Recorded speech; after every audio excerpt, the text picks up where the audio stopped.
आज हम आधुनिक हिंदी साहित्य जो है उसमें छायावाद का अध्ययन करेंगे। छायावाद जो विषय है, अगर हम देखें तो आधुनिक काल का तीसरा कालखंड है। भारतीय हिंदू युग, द्विवेदी युग के बाद छायावाद आता है।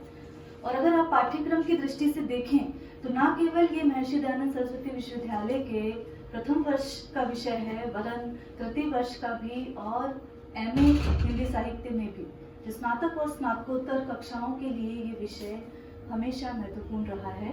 प्रथम वर्ष के कोर्स में है, थर्ड ईयर में है, जो कि आधुनिक काव्य का पेपर ही है आपके, और वहाँ कामायनी जैसी रचना लगी है, उसका श्रद्धा सर्ग है आपके कोर्स में। और जब एमए के विद्यार्थी पढ़ते हैं तो वो आधुनिक काव्य में तो पढ़ते ही हैं, साथ ही हिंदी साहित्य के इतिहास में भी इस विषय को पढ़ते हैं, जो कि पूर्वार्ध का पेपर है। और साथ ही जो उत्तरार्ध में निबंध है, वहाँ पर एक 100 नंबर का प्रश्न भी छायावाद पर ही पूछा जा सकता है। जो निबंध है जो 100 नंबर का है। तो इस दृष्टि से ये जो आज हम विषय देख रहे हैं वो बहुत महत्वपूर्ण है। छायावाद। जब हम छायावाद की बात करते हैं तो इसकी जो समय सीमा है वो आचार्य रामचंद्र शुक्ल ने 1918 से 1936 ईस्वी इसको डिफाइन किया है। यहाँ पर इस क्रम में ये इसको बांटते हैं। मैं एमए के विद्यार्थियों से पूछना चाहूंगी कि मैंने छायावाद से पहले 2 कालखंड के नाम बताए, कौन कौन से? आधुनिक काल का तीसरा चरण है, पहले भारतीय हिंदू युग आया, फिर द्विवेदी युग जो हम कर चुके हैं, और फिर आया छायावाद। ठीक है, ये चीजें क्लियर होनी चाहिए। अब इस तरह की दुविधा नहीं रहनी चाहिए आपके मन में। तो छायावाद 1918 से 1936 हम बचपन से पढ़ते आ रहे हैं। छायावाद के 4 कवि कौन कौन से हैं? जयशंकर प्रसाद, सूर्यकांत त्रिपाठी, निराला, महादेवी वर्मा, सुमिता नंदन पंत। ये चारों कवि हैं। 4 महत्वपूर्ण हस्ताक्षर माने जाते हैं छायावाद के। इन्हीं से छायावाद जो है एक महत्वपूर्ण काव्यधारा बनी है। अगर हम छायावाद के प्रारंभ को मुकुटधर पांडे के आलोक में देखें, मुकुटधर पांडे ने एक बहुत ही महत्वपूर्ण लेख लिखा था जिसके अंदर छायावाद संज्ञा का पहल जिक्र किया। और मुकुटधर पांडे कब से मानते हैं प्रारंभ? 1920 ईस्वी से। ये तथ्य ध्यान रखें, एमए के विद्यार्थी स्पेशली जब नेट की परीक्षाएं आती है तो पूछा जाता है कि छायावाद शब्द का प्रयोग सर्वप्रथम किसने किया? तो मुकुटधर पांडे, उन्होंने 1920 ईस्वी से इसका प्रारंभ माना है और यहीं पर वो सर्वप्रथम इसका प्रयोग करते हैं। दूसरी ओर देखें तो डॉक्टर नगेंद्र इसका प्रारंभ कब से मानते हैं? 1918। ये चीजें ध्यान रखें। डॉक्टर नगेंद्र जब काल विभाजन करते हैं तो इसका प्रारंभ जो है 1920 ईस्वी से मानते हैं। हालांकि आचार्य रामचंद्र शुक्ल का मैंने आपने बताया आपको, आचार्य रामचंद्र शुक्ल तो इन वर्गीकरण तक पहुंचे ही नहीं थे। उन्होंने तो आधुनिक काल के प्रथम कालखंड को ही गद्य खंड और काव्य खंड नाम दे दिया था। तो डॉक्टर नगेंद्र इसे 1920 ईस्वी मानते हैं। मुकुटधर पांडे क्या मानते हैं? 1920 से मानते हैं और डॉक्टर नगेंद्र 1918 से मानते हैं। आचार्य शुक्ल जब बाद में बात करते हैं तो वो प्रसाद की जो पहली काव्य कृति आई झरना, जिसमें छायावादी तत्व थे, उससे इसका प्रारंभ मानते हैं। तो वहां पर छायावादी जो ग्रंथ है, काव्य ग्रंथ, वो है झरना। इसका प्रकाशन भी 1918 में हुआ है। तो आचार्य शुक्ल जो कि वैज्ञानिक प्रवृत्ति रखते हैं, तो वो ये कहते हैं कि इस रचना से छायावाद का प्रारंभ मानना चाहिए। और इसके रचयिता कौन है? जयशंकर प्रसाद। जयशंकर प्रसाद के झरना से आचार्य रामचंद्र शुक्ल इसका प्रारंभ मानते हैं। और साथ ही अंत कब मानते हैं? 1935 ईस्वी में प्रसाद की ही रचना किससे? कामायनी से।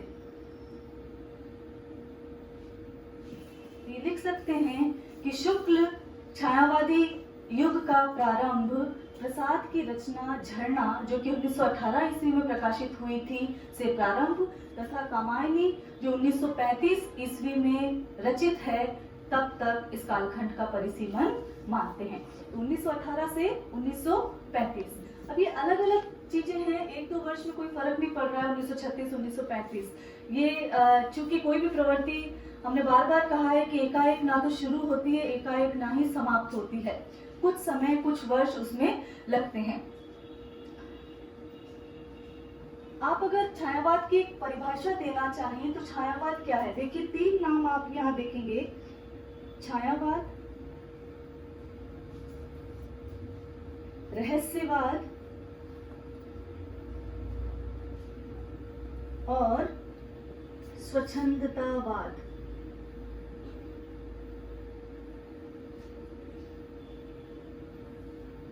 ये तीनों ही प्रवृत्तियां छायावाद में दिखाई देती है। मोटे तौर से हम कह सकते हैं कि छायावाद ही रहस्यवाद है, रहस्यवाद ही स्वच्छंदतावाद है। एक तरह से ये कह सकते हैं, लेकिन ये पूरी तरह सत्य नहीं है। ये उसी तरह अर्ध सत्य है, अश्वत्थामा नरोवा। ठीक है, किस तरह? छायावाद उस काव्य धारा को नाम दिया गया जहां अध्यात्म की छाया दिखाई दी काव्य में। अध्यात्म सीधा सीधा नहीं है, अध्यात्म की छाया है, मतलब अध्यात्म क्या हो रहा है?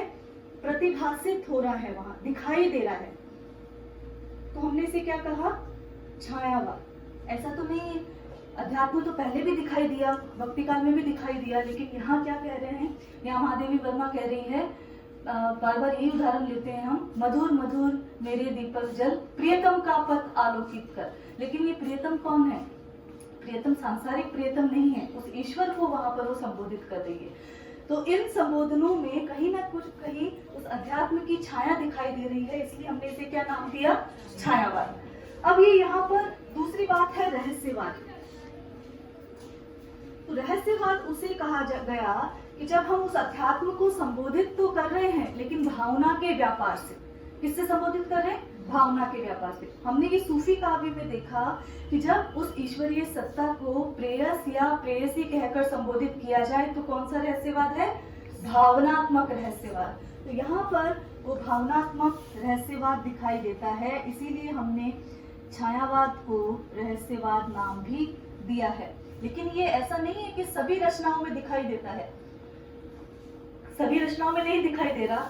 आप इसे जब पढ़ते हैं, सेकत शैया पर दुग्ध धवल, तरवंगी गंगा ग्रीष्म विरल, ठीक है, ये पढ़ा है, लेकिन जो अंतिम पद तक पहुंचते हैं तब क्या होता है कि ये जो शाश्वत है ये नौका विहार। तो जब ये पंक्ति जब कह देते हैं पंत, तो इस आवागमन के चक्र को शाश्वत बता देते हैं। तो वहां पर रहस्य की व्यंजना है, ठीक है, तो वो रहस्यवाद हो गया। स्वच्छंदतावाद क्या है कि जब कवि जो है व्यष्टि की बात कर रहा है, अपनी बात कर रहा है, इसी के तहत कवि कह देता है कि मैंने मैं शैली अपनाई, मैं करके वो कहने लग जाता है। एक बार परिवेश से कट जाता है, मैं कहने लग जाता है, मैं को कहकर संबोधित करके कविताएं लिखने लगता है। कि कवि कहता है यहाँ पर कि न जाने नक्षत्रों से कौन मौन निमंत्रण देता मुझे कौन, ऐसा कहता है वो, मौन निमंत्रण मुझे कौन भेज रहा है। तो यहाँ मैं, मुझे, जब ऐसी चीजें आने लग जाए, व्यक्ति का सुख दुख आने लग जाए, तो वहां पर मैं शैली आ जाती है, ठीक है। वहां वो रूढ़ियों के बंधन को नहीं स्वीकार कर रहा है, स्वच्छंद हो गया है, ठीक है। तो इस प्रकार हम कह सकते हैं कि छायावाद जो है उस काव्य धारा को कह दिया गया जिसमें न केवल अध्यात्म की छाया थी, वरन भावनात्मक रहस्यवाद भी था, और साथ ही साथ व्यष्टि की सुख दुख और पीड़ा का चित्रण भी वहां दिखाई दे रहा था। अब वहां पर ऐसा भी हो सकता है कि तीनों प्रवृत्तियां एक साथ आ रही हो, छायावाद, रहस्यवाद और स्वच्छंदतावाद, या ऐसा भी हो सकता है कि तीनों में से कोई एक प्रवृत्ति प्रमुख रूप से आ रही हो। ये चीज क्लियर हो गई। आगे जब हम देखते हैं एक सरल सी परिभाषा, आप सोचिए अगर आपको साक्षात्कार आपका लिया जा रहा है और आपसे पूछा जाता है कि छायावाद क्या है, संक्षिप्त शब्दों में बताइए, सरल शब्दों में बताइए। तो छायावाद को आप बहुत सरल सी परिभाषा दे सकते हैं कि छायावाद क्या है? प्रकृति, प्रेम और सौंदर्य का काव्य है। ये एक बहुत ही सरल परिभाषा है।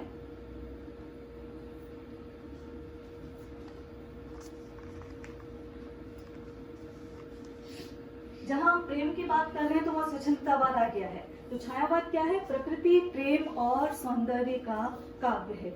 इसको आप इसको छायावाद की सर्वमान्य परिभाषा यहाँ पर दे सकते हैं, क्योंकि वहाँ प्रकृति है, प्रकृति से संपर्क साध रहा है, कभी एकांत में विचरण कर रहा है, उसे दुनिया का कोलाहल नहीं चाहिए, उसके मन में प्रेम है और वो प्रकृति का ही सौंदर्य देखने का साधक है।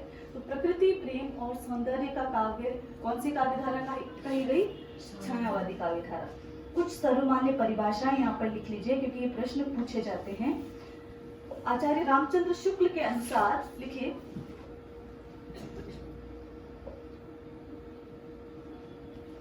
छायावाद शब्द का अर्थ रहस्यवाद,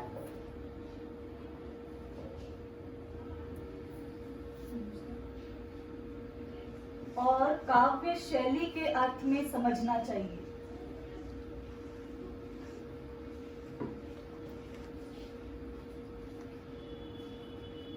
रहस्यवाद वहां पर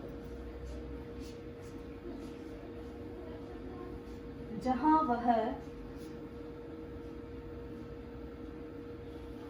आध्यात्मिक सत्ता को संबोधित करता है, जहां वह आध्यात्मिक सत्ता को संबोधित करता है, और काव्य शैली वहां पर जहां वह अभिव्यंजना के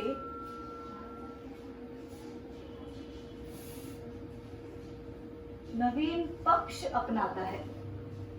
ठीक है, तो उन्होंने क्या माना है? छायावाद शब्द का अर्थ दो शब्दों में समझना चाहिए, एक तो रहस्यवाद के अर्थ में, एक काव्य शैली के अर्थ में।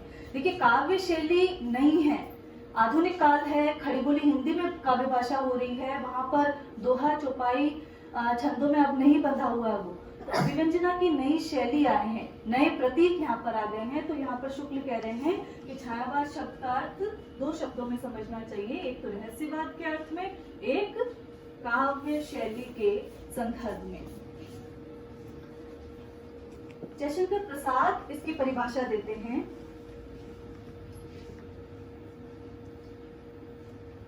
प्रसाद क्या कहते हैं कि जब स्ववेदना की अभिव्यक्ति काव्य में होने लगे तो वो क्या है? छायावाद। बहुत सरल सी परिभाषा है कि जब वेदना के आधार पर स्वानुभूतिमयी अभिव्यक्ति होने लगे तो हिंदी में उसे छायावाद कहा जाता है। वेदना के आधार पर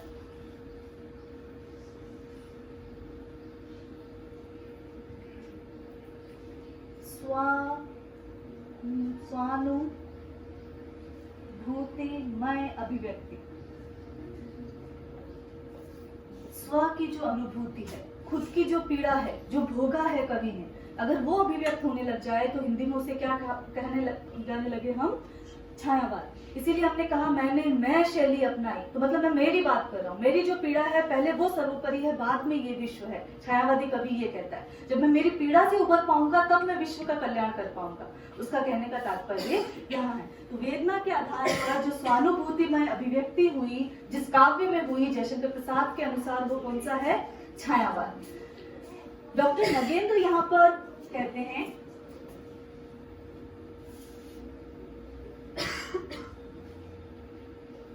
कि छायावाद स्थूल के प्रति सूक्ष्म का विद्रोह है। छायावाद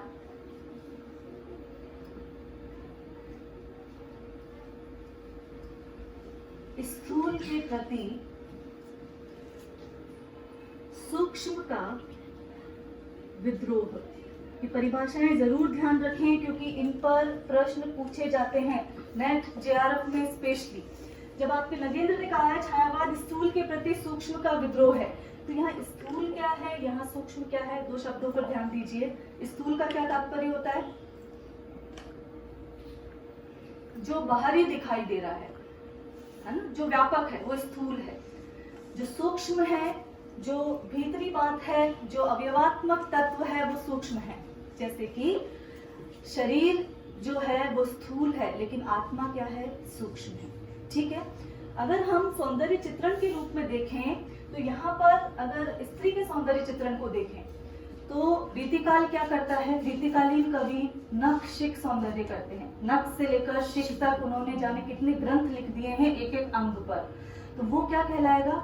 स्थूल सौंदर्य, उसके बाहरी चित्रण पे ही रमा है, उसने उसकी आत्मा पर किसी ने बात नहीं की है, उसके भीतरी गुणों पर कि वो स्त्री दया से युक्त है, स्त्री ममत्व से युक्त है, स्त्री में सहानुभूति है, स्त्री 10 लोगों की सेवा कर सकती है, उसमें ये भाव है कि वो सभी को संभाल सकती है, उसमें सहनशीलता है, उसमें त्याग है। ये वाली चीजों की बात रीतिकालीन कवि नहीं करता है, लेकिन छायावाद उसके उस सूक्ष्म सौंदर्य चित्रण की बात करता है। तो इसीलिए यहाँ पर नगेंद्र ने कहा है कि छायावाद स्थूल के प्रति क्या है, सूक्ष्म का विद्रोह है, या स्थूल सौंदर्य चित्रण के स्थान पर सूक्ष्म सौंदर्य चित्रण की व्यंजना यहाँ पर की गई है। कैसे की गई है इसको प्रवृत्तिगत दृष्टिकोण से हम देखेंगे, लेकिन आप ये जरूर ध्यान रखिए कि नगेंद्र ने क्या कहा है, प्रसाद ने कहा है वेदना की स्वानुभूति मैं अभिव्यक्ति, जो मैं जो अनुभूत कर रही हूँ, ऐसे कवि जो अनुभूत कर रहा है वो स्वानुभूति में अभिव्यक्ति। शुक्ल यहाँ पर रहस्यवाद और काव्य शैली के अर्थ में मानते हैं। महादेवी वर्मा जो है वो कहती है कि छायावाद प्रकृति के बीच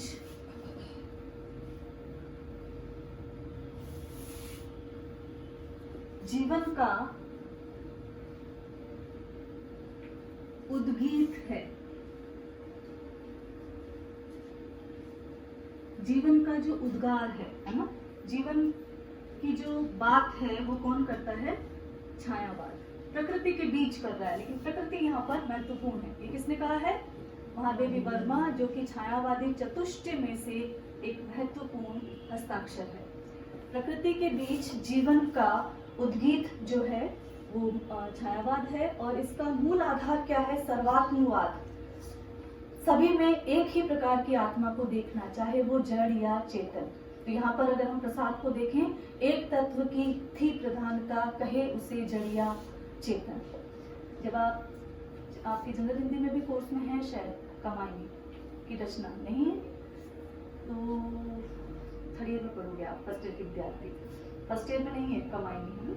तो वहां पर जब प्रसाद कहते हैं एक तत्व की थी प्रधानता, ऊपर हिम था नीचे जल था, ऊपर हिम है, जब वो चोटी पर बैठे हैं कि ऊपर हिम था नीचे जल था, समुद्र बह रहा है नीचे जल, लेकिन एक ही तत्व की प्रधानता थी, जल ही बर्फ बना हुआ है, जल ही जल के रूप में बह रहा है। तो इसी प्रकार ये कहकर वो ये कहना चाह रहे हैं कि जड़ या चेतन जितने भी पदार्थ हैं उनमें सभी में एक ही तरह की जो आत्मा है वो बसी हुई है। तो यहाँ प्रकृति के बीच जीवन का उद्गीत मानती है, और इसका आधार क्या मानती है, सर्वात्मवाद के दर्शन के सिद्धांत को।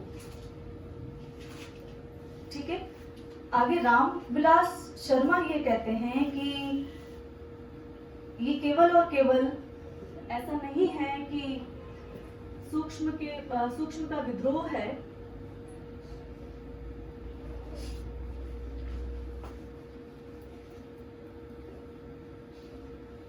नगेंद्र की परिभाषा को ही आगे बढ़ाते हैं।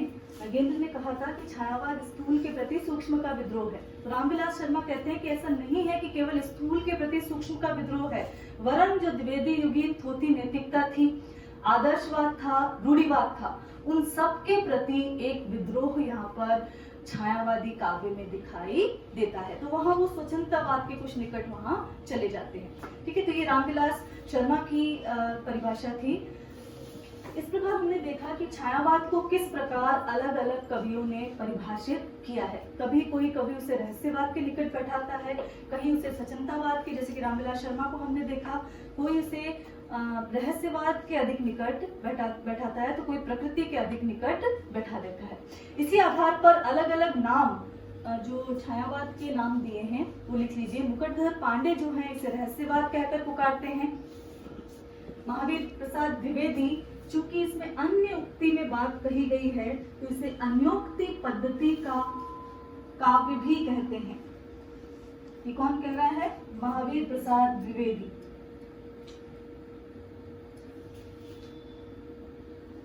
देखिए, जब आप नामकरण पढ़ते हैं, हिंदी साहित्य का नामकरण, काल विभाजन पढ़ते हैं, तो वहां पर इनको चीजों को ध्यान रखना होता है। तो महावीर प्रसाद द्विवेदी छायावाद को क्या कहकर पुकारते हैं कि ये अन्योक्ति पद्धति में लिखा हुआ काव्य है। आचार्य रामचंद्र शुक्ल इसे कह देते हैं, जो कि उनका अभिव्यंजना पर आधारित है मत, कि अभिव्यंजना पर आधारित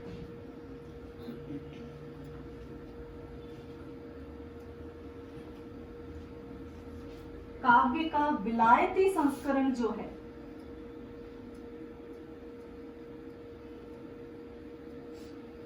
काव्य का विलायती संस्करण जो है वो कौन है? छायावाद। ऐसा क्यों कहते हैं? क्योंकि इसी समय रोमांटिसिज्म की जो धारा है वो वहां पर अंग्रेजी काव्य में दिखाई दे रही थी। चाहे शैली हो, चाहे किट्स हो, चाहे वर्ड्सवर्थ हो, वो इसी तरह की कविताएं लिख रहे थे। और वो तो हालांकि काफी पहले से शुरू हो गया, लेकिन उनसे प्रभावित हिंदी कवि हुआ और वो ऐसी कविताएं लिखने लगा। तो अभिव्यंजना पर आधारित काव्य का विलायती संस्करण उन्होंने इसे कहा है। डॉक्टर नगेंद्र ने स्थूल के प्रति सूक्ष्म का विद्रोह कहा है, और सुमित्रानंदन पंत जो है वो कहते हैं प्रकृति की जो छाया है वही क्या है? छायावाद। जितने पंत प्रकृति के निकट अल्मोड़ा में बसते हैं और शेखर से या फिर ग्रीष्म विरल जैसी कविताएं लिखते हैं, तो वो क्या कह देते हैं कि प्रकृति की जो छाया है वही क्या है? छायावाद। तो ये कुछ परिभाषाएं थी। यहाँ पर एक प्रश्न पूछा जाता है कि छायावाद की बृहत त्रयी कौन सी है और लघु त्रयी कौन सी है। देखिए, परीक्षा की दृष्टि से भी मैं आपको जो कुछ प्रश्न पूछे जाते हैं बार बार, उनके बारे में बात कर रही हूँ। चतुष्टयी तो हमने देख लिया, प्रसाद, पंत, निराला और महादेवी वर्मा। लेकिन बृहत त्रयी कि बड़े 3 कवि कौन से हैं और छोटे 3 कवि कौन से हैं।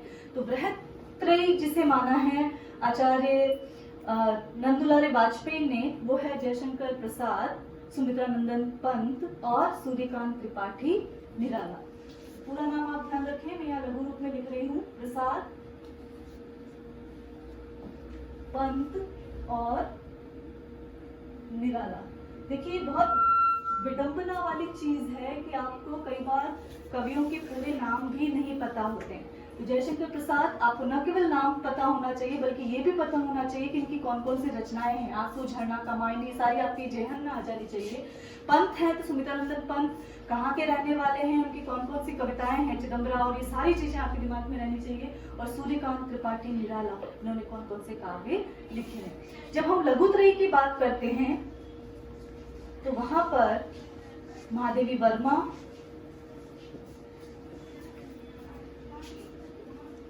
जो कि छायावादी चतुष्टय में तो मानी गई थी, लेकिन यहाँ लघुत्रयी में रखी गई। फिर भगवती चरण वर्मा,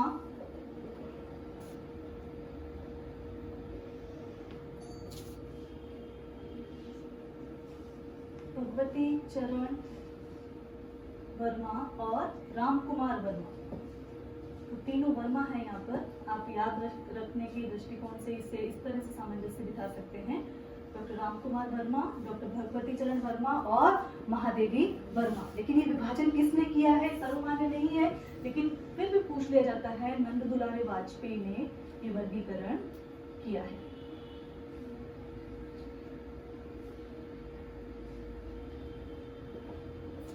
तो ये कुछ छायावाद के बारे में था। एक बात और ध्यान रखें कि बार बार मैंने ये कहा, पहले भी कहा, कि जो पाश्चात्य काव्य में जो रोमांटिसिज्म की जो धारा चल रही थी, उसी से प्रभावित हिंदी का छायावाद है। स्पष्ट प्रभाव वहां पर दिखाई देता है। मुंशी प्रेमचंद द्वारा संपादित एक जागरण पत्र हुआ, इसे छायावाद का घोर समर्थक पत्र भी कहा जाता है। इसमें छायावाद की खूब बढ़ाई वहां पर की गई। तो मुंशी प्रेमचंद द्वारा जो जागरण पत्र निकाला गया, उसे छायावाद का घोर समर्थक पत्र माना जाता है। छायावाद की विशेषताएं अगर हम देखेंगे, उससे पहले यहाँ की भाषा के बारे में बात करें। अक्सर आलोचकों द्वारा ये बात उठाई जाती है कि भाषा और छायावाद का क्या तालमेल है। तो देखिए, भाषिक दृष्टि से जब हम भारतेंदु युग में देखते हैं तो भाषा क्या थी? व्याकरण सम्मत नहीं थी। वहां पर जो हिंदी शुरू हुई थी, गद्य में शुरू हुई थी, कविता की वो भाषा नहीं बन पाई थी। द्विवेदी युग में कविता की भाषा बनती है, लेकिन वो तत्सम गर्भित अधिक रहती है। क्लिष्ट शब्दों का वहाँ प्रयोग होता है और वो संस्कृत के वर्ण वृत्तों में उलझ कर रह जाती है, जैसा कि हम अयोध्या सिंह उपाध्याय हरिओद का काव्य देखते हैं। ठीक है, लेकिन छायावाद, जैसे कि हमने सरल परिभाषा क्या दी, प्रकृति, प्रेम और सौंदर्य का जो महाकाव्य है वो क्या है, छायावाद। तो ये भाषिक दृष्टि से बहुत प्रांजलता लेकर आता है। आप छायावाद की शब्दावली को देखिए, जब कामायनी पढ़ रहे हैं उसकी शब्दावली देखिए, इतने प्रांजल शब्द है वहां पर, और उन्होंने हिंदी का इतना उच्च स्तर पर पहुंचा दिया इन सभी रचनाओं ने। चाहे आप कामायनी को पढ़िए, चाहे नीरजा को पढ़िए, चाहे यामा को पढ़ लीजिए, चाहे सांदे गीत को पढ़ लीजिए, चाहे सांदे काकली को पढ़ लीजिए, इन सभी रचनाओं को पढ़ते हैं तो वहाँ जो आज की जो भाषा प्रयोग हो रही है और उसका ही अगर अंतर देख लें तो आप देखेंगे कितनी सुंदर भाषा का प्रयोग, कितने सुंदर शब्दों का प्रयोग वहां पर कवि जो कर रहा है। तो यहाँ पर हिंदी भाषा की दृष्टि से छायावाद को हिंदी भाषा का स्वर्ण युग भी कहा जा सकता है। हिंदी भाषा का, जैसे कि हम मध्यकाल को हिंदी साहित्य का स्वर्ण युग कहते हैं, वैसे हिंदी साहित्य की दृष्टि से, हिंदी भाषा की दृष्टि से इसे छायावाद को क्या कह सकते हैं, हिंदी भाषा का स्वर्ण युग।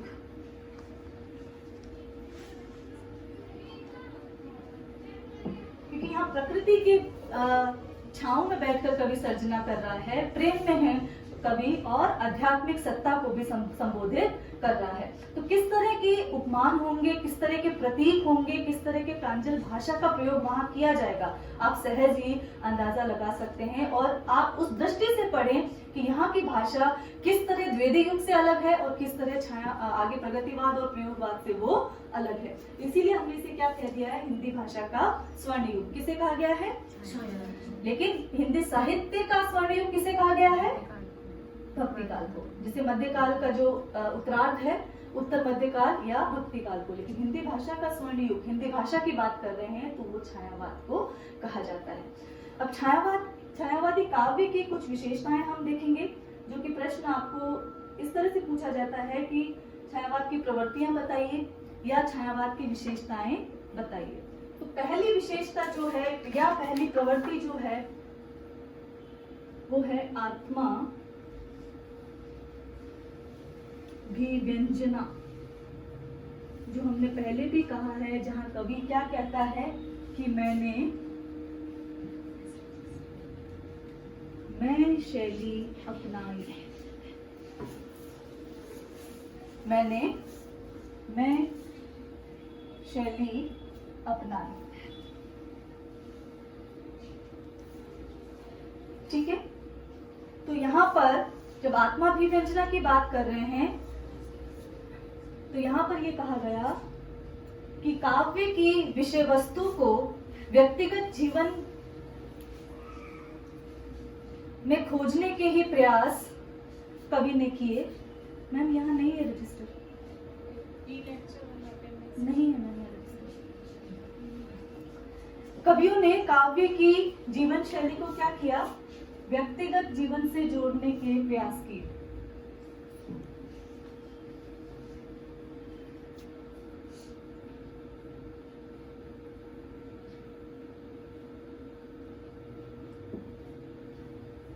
तो काव्य की विषय वस्तु को किससे जोड़ा, व्यक्तिगत जीवन से जोड़ने का।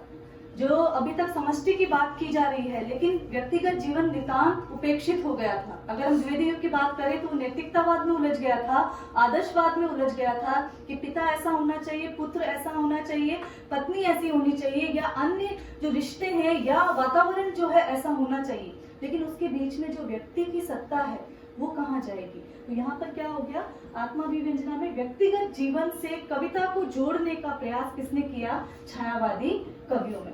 इसलिए ये कहा जा सकता है कि छायावादी काव्य में व्यक्ति जीवन के सुख दुख को खुलकर अभिव्यक्ति वहां पर प्राप्त हुई है।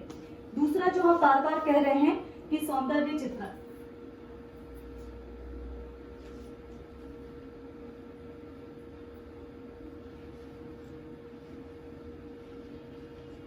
अब यहाँ सौंदर्य चित्रण की जब वो बात करते हैं तो वहाँ प्रकृति का भी सौंदर्य चित्रण है, लेकिन प्रकृति का भी सूक्ष्म सौंदर्य चित्रण है, और वहां वो उस प्रकृति का भी क्या कर रहे हैं, मानवीकरण कर रहे हैं। मैं बार बार उसी का उदाहरण दे रही हूँ, सेकत शैया पर दुग्ध धवल तनवंगी गंगा। तो तनवंगी स्त्री के रूप में गंगा का चित्रण है, तो क्या कर दिया गया उसका, मानवीकरण। तो प्रकृति के नाना उपादानों का वहाँ मानवीकरण करके सौंदर्य का चित्रण किया गया। तो जीवंत सौंदर्य चित्रण है, वहाँ वैसा सौंदर्य चित्रण नहीं किया जा रहा है जैसा भारतेंदु गंगा में ही कमल खिला दे रहे हैं। कमल वहाँ नहीं खिल सकते लेकिन उन्होंने खिला दिए हैं, वो सौंदर्य चित्रण आरोपित है। यहाँ पर जो सहज है, जैसा है, गंगा का चित्रण है तो उसका समृद्ध चित्रण नहीं है। अगर वो लिपटी हुई है, सिमटी हुई है ग्रीष्म के कारण, तो उसको तनवंगी गंगा कहा गया है कि जो तनु शरीर वाली है, जो पतले शरीर वाली है, वैसी गंगा वहां पर ग्रीष्म की विरलता के कारण दिखाई दे रही है। यहाँ पर अगर और देखें कि सौंदर्य चित्रण की और क्या विशेषता है, तो एक तो हमने देखा प्रकृति का मानवीकरण किया गया। दूसरी जो बात नगेंद्र कहते हैं, स्थूल चित्रण ना होकर क्या किया गया है, क्या किया गया है, इनका सूक्ष्म चित्रण। स्थूल चित्रण के स्थान पर स्त्री का क्या चित्रण है, सूक्ष्म चित्रण। तो वहां फिर वो प्रसाद की उन पंक्तियों को ले आइए कि दया माया ममता लो अगाध, मधुरमा लो अगाध विश्वास, है ना, कि मुझसे क्या ले सकते हो। मनु को वो कह रही है श्रद्धा कि मुझसे दया माया ममता जैसे जो मेरे सूक्ष्म गुण है, जो पराग गुण है, वो मुझसे ले सकते हो और इस सृष्टि का फिर निर्माण तुम कर सकते हो। कि हमारा हृदय निधि स्वच्छ तुम्हारे लिए खुला है आज, कि मेरा ये जो हृदय रूपी समुद्र जो है, जो स्वच्छ भावों से भरा हुआ है, वो तुम्हारे लिए आज पूर्ण रूपेण खुला हुआ है। तो वहां स्त्री के बाहरी सौंदर्य का वर्णन नहीं है, सूक्ष्म सौंदर्य का चित्रण यहाँ पर किया गया है, जो कि रीतिकालीन प्रवृत्ति से पूर्णतया विलोम है। ठीक है, रीतिकाल का पूर्णतया विलोम यहाँ पर है। और अगर हम देखें कि देखिए कामायनी में श्रद्धा का सौंदर्य जब चित्रण करते हैं तो कहते हैं नील परिधान बीच सुकुमार, खुल रहा मृदुल अधकुला अंग, कि नीले परिधान, जिस प्रकार आकाश में कोई बादल का पुष्प खिलता है, मेघ पुष्प कहा गया बादल को, तो जिस प्रकार आकाश में कोई बादल का पुष्प दिखाई देता है, श्वेत पुष्प जिस प्रकार दिखाई देता है, उसी प्रकार जो श्रद्धा का मृदुल अधकुला अंग, उसका जो अंश वहां पर, कंधा जो वहां खुला हुआ था, उसकी कितनी सुंदर व्यंजना की है। कंधा नाम नहीं आया वहां पर। नील परिधान बीच सुकुमार, उसने जो प्रसन्न नीले रंग के वस्त्र धारण कर रखे हैं, उसके बीच जो उसका कंधा जो खुला हुआ भाग है, थोड़ा सा जो खुला हुआ भाग है, उसको इस तरह चित्रण कर रहे हैं। नील परिधान बीच सुकुमार, खुल रहा मृदुल अधकुला अंग। तो ये सूक्ष्म सौंदर्य चित्रण है। रीतिकालीन कवि तो अभी तक साक्षात उसका दर्शन करा चुके होते हैं नायिका का। ठीक है, तो यहाँ पर प्रकारांतर से सूक्ष्म चित्रण वो करवा रहे हैं। आगे वो कह रहे हैं खिला हो जो बिजली का फूल, मेघ बन बीच गुलाबी रंग। तो इस प्रकार उसका शरीर अधकुलांग जो इस प्रकार दिखाई दे रहा है कि जैसे बिजली का कोई फूल आकाश में खिला है, गुलाबी रंग की आभा लिए हुए। तो ये सूक्ष्म सौंदर्य चित्रण आता है, जो छायावादी कवियों की प्रमुख विशेषता थी। आगे जो है तीसरी आप कह सकते हैं प्रकृति चित्रण।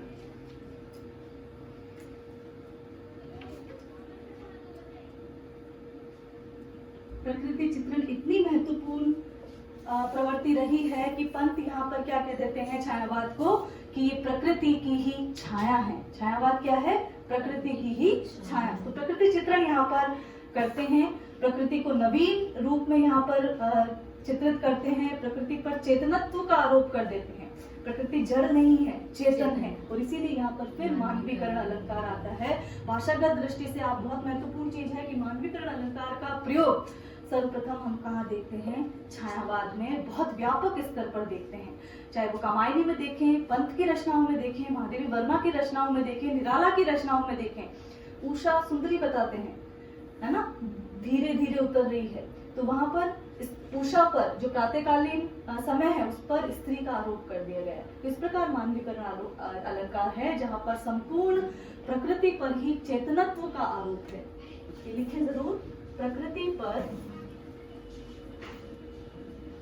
चेतनत्व का आरोप।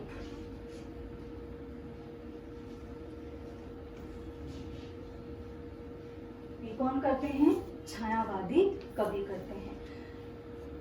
यहाँ देखिए उदाहरण देखिए, कामायनी में जब प्रसाद कह रहे हैं संध्या घनमाला की सुंदर, ओढ़े रंग बिरंगी छीट, गगन चुंबनी शेल श्रेणियां पहने हुए तुषार किरीट, कि तुषार का जो किरीट मुकुट उन्होंने माथे पर धारण कर लिया है। तो इस प्रकार किसी राजसी, किसी रूपसी की बात वहां पर वो कर रहे हैं। आगे जिसे प्रसाद कहते हैं, अगली प्रवृत्ति है दुख और वेदना की विवृत्ति। दुख और वेदना की विवृत्ति हुई है। इसे कौन कहता है?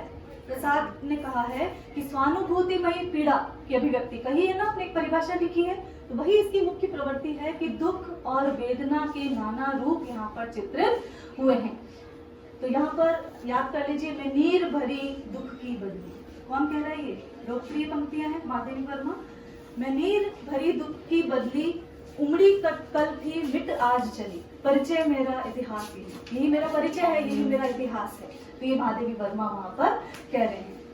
इसी तरह आंसू काव्य में अगर देखें, प्रसाद क्या कहते हैं? जो घनीभूत पीड़ा थी मस्तक में दुर्दन सी छाई, जो घनीभूत पीड़ा थी मस्तक में दुर्दिन सी स्मृति सी छाई, दुर्दिन में आंसू बनकर वह आज बरसने आई। तो ये जो दुख की अभिव्यक्ति है, वेदना की अभिव्यक्ति है, वो चाहे आंसू में आप देख लीजिए, या महादेवी वर्मा के काव्य में देख लीजिए, या निराला के काव्य में देख लीजिए, वहां पर ये बहुत अधिक मिलती है।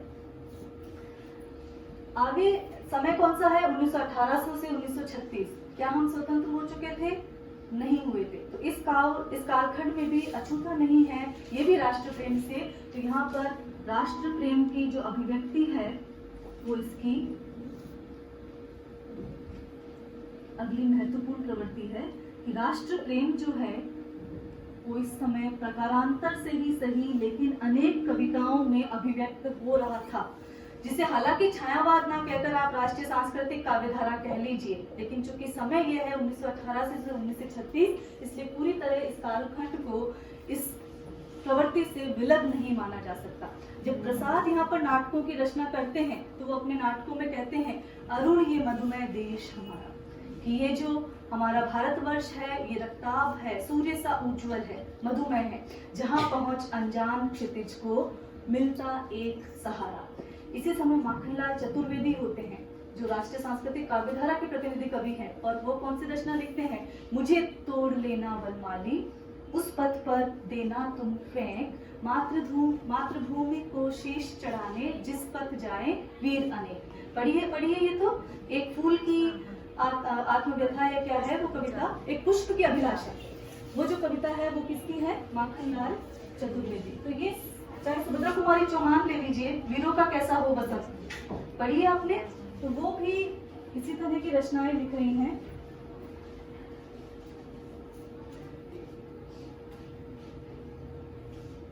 एक पुष्प की अभिलाषा।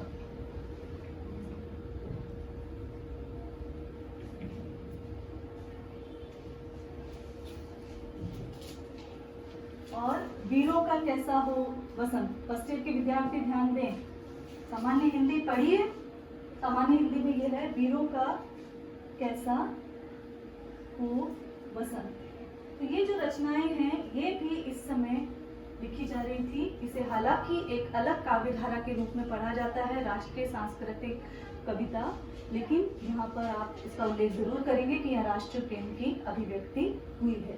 तो ये तो हमने भावात्मक पक्ष देखा छायावाद का। अब हम इसका काव्य पक्ष अगर देखें तो उसे आप नाम दे सकते हैं शैलीगत प्रवृत्ति।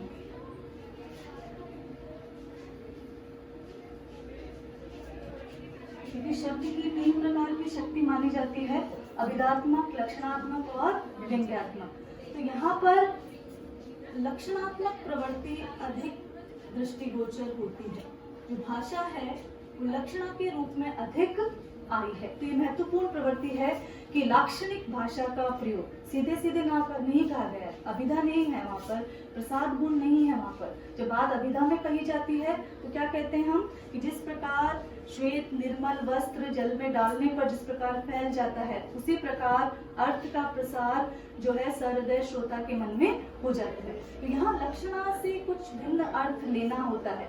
जब मैं वो कह रहे हैं कि मैं नीर भरी दुख की बदली, तो साधारण सी बात में तो सोचा जा सकता है कि कैसे बादल हो सकता है कोई व्यक्ति, लेकिन लक्षणा से ये अर्थ लेना पड़ेगा। तो यहाँ लक्षणात्मक शैली में बात कही गई है। दूसरी बात यह है उपचार वक्रता है, जिसमें आप वक्रोक्ति अलंकार को लेते हैं। तो सीधी सीधी बात नहीं है, बात को दरेरा देकर कहा गया है, किंचित घुमा दिया गया है। तो क्या है वहां पर उपचार वक्रता। प्रतीकात्मक शैली है वहां पर।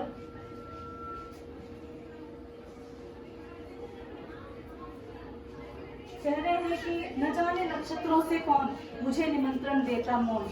प्रतीकात्मक शैली है, प्रतीकों में बात वहां पर की जा रही है। तो प्रतीकात्मकता, लाक्षणिकता, ये सारी चीजें वहां पर देखी जा सकती हैं। तो ये छायावादी काव्य की प्रवृत्तियां हैं। एक और प्रवृत्ति जिसे हम कह सकते हैं, यहाँ पर शैलीगत प्रवृत्तियों में ही मानवीकरण अलंकार को देखें, ये भी महत्वपूर्ण प्रवृत्ति के रूप में है। मानवीकरण अलंकार का बहुतायत से प्रयोग यहाँ पर किया गया है। ठीक है, एक विशेषण विपर्यय भी है कि दो चीजों के जो विशेषण है वो उपमा और उपमान के बदल दिए जाए तो इसे विशेषण विपर्यय कहा जाता है। तो विशेषण विपर्यय भी यहाँ पर लिखा गया है। ये सारी किसकी विशेषताएं हैं? छायावाद की शैलीगत प्रवृत्तियां।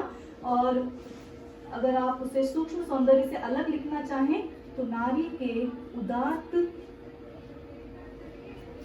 एवं गरिमामय रूप का चित्रण।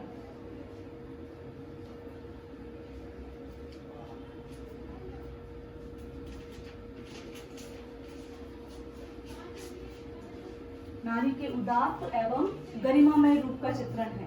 वहां पर केवल नक्षिक सौंदर्य नहीं है, वहां पर हमने क्या कहा गया है? नारी तुम केवल श्रद्धा हो, विश्वास रजत नभ पगतल में पीयूष स्रोत सी बहा करो जीवन के सुंदर समतल में। तो नारी को केवल क्या बताया गया वहाँ? श्रद्धा। नारी तुम केवल श्रद्धा हो, और कुछ नहीं हो, तुम श्रद्धा हो। तुम्हारे पहले जो मानवीय भाव है वो महत्वपूर्ण है। इसी तरह हमने देखा कि छायावाद जो है रहस्यवाद, मानवतावाद, समन्वयवाद, सर्वात्मवाद, इन सभी चीजों को लेकर जो हिंदी साहित्य में विशिष्ट काव्य धारा प्रवाहित हो रही थी, जिसमें प्रकृति पर चेतना का आरोप किया गया, जिसमें जीवन का उद्गीत बताया गया, जिसे वेदना की विवृत्ति वाला काव्य कहा गया, ऐसा महत्वपूर्ण काव्य था जिसमें प्रसाद पंत और निराला और महादेवी वर्मा, रामकुमार वर्मा, भगवती चरण वर्मा जैसे महत्वपूर्ण रचनाकार इस समय हुए। अगर हम इन युगों, इस काल के प्रमुख कवियों को देखें, कुछ रचनाएं लिख लीजिए। जयशंकर प्रसाद हुए, इन्हें कलाधर उपनाम से भी जाना जाता है और इनकी प्रमुख रचनाएं प्रेम प्रथिक, उर्वशी, वन मिलन, आंसू, लहर, कामायनी। उर्वशी, वन मिलन, आंसू, लहर और कामायनी। ठीक है, ये जयशंकर प्रसाद की प्रमुख रचनाएं हैं। हालांकि एक एक कवि के लिए हम एक एक अलग कालांश का आयोजन करें तो भी वो कम पड़ेगा, लेकिन आप संक्षिप्त में इसे देखें तो यहाँ पर आंसू, लहर, कामायनी देखिए। अगर कामायनी को देखें तो ये जयशंकर प्रसाद की सर्वश्रेष्ठ रचना है। फर्स्ट ईयर के विद्यार्थी जब देख रहे हैं कामायनी का नाम बार बार आ रहा है तो उनके जहन में प्रश्न चिन्ह मुझे दिखाई दे रहा है। तो कामायनी 15 सर्गों में लिखी हुई है, लेकिन छायावाद की बहुत महत्वपूर्ण रचना है, जिसे आचार्य रामचंद्र शुक्ल इसी से छायावाद का अंत ही मान लेते हैं, छायावाद का, है ना।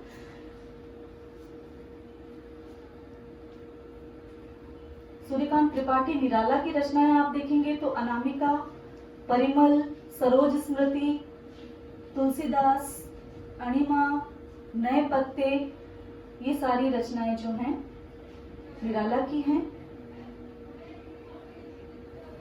पंत की रचनाओं में आप देखेंगे उच्छ्वास, ग्रंथि, पल्लव, वीणा, ये जो रचनाएं हैं पंत की हैं। गुंजन भी इन्हीं में है। महादेवी वर्मा की रचनाओं को अगर आप देख रहे हैं तो निहार, रश्मि, नीरजा, सांध्य गीत, और इन चारों का संकलन यामा आया है, जिनके उन्हें पुरस्कार भी प्राप्त हुआ है।